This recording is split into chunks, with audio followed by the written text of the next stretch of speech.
Ombudsman Republik Indonesia Perwakilan Banten menemukan kejanggalan informasi perkembangan virus corona yang dipublikasikan oleh pemerintah. Kejanggalan itu muncul karena ada ketidaksesuaian informasi antara pemerintah Provinsi Banten dengan pemerintah pusat. Dalam hal ini, gugus tugas percepatan penanganan virus corona. Dalam informasi Pemprov Banten yang ditayangkan di www.infocorona.bantenprovinsi.go.id, ada 20 orang warga Banten yang terkonfirmasi positif terjangkit virus corona. Dalam 20 orang yang positif tersebut, sebanyak 1 orang telah sembuh, 16 orang masih dirawat, dan 3 orang meninggal dunia.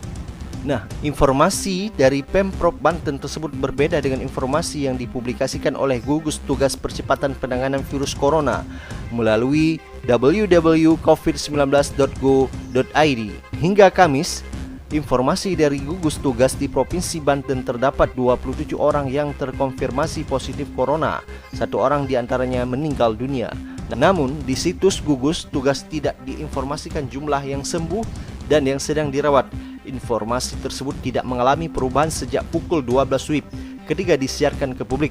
Terkait perbedaan informasi yang sangat kontras tersebut, Kepala Ombudsman Republik Indonesia Banten, Dedi Irsan, menilai hal tersebut adalah masalah serius yang harus segera diselesaikan.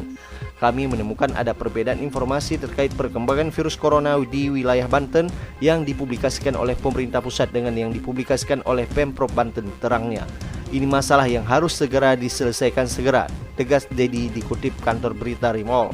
Menurut Dedi, sesuai dengan Kepres nomor 7 tahun 2020 tentang gugus tugas percepatan penanganan coronavirus, di dalam pasal 11 disebutkan, 1. Gubernur dan Bupati atau Wali Kota membentuk gugus tugas percepatan penanganan COVID-19 daerah berdasarkan pertimbangan dan rekomendasi Ketua Pelaksanaan Gugus Percepatan Penanganan COVID-19.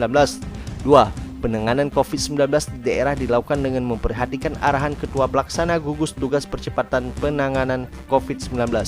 Artinya, kata Dedi, pemerintah daerah harus selalu berkoordinasi dengan gugus tugas pemerintah pusat. Mungkin pola komunikasi dan koordinasi yang perlu diperbaiki, jangan sampai masyarakat bingung dengan kata dan informasi yang dikeluarkan oleh pemerintah dengan versi yang berbeda, katanya.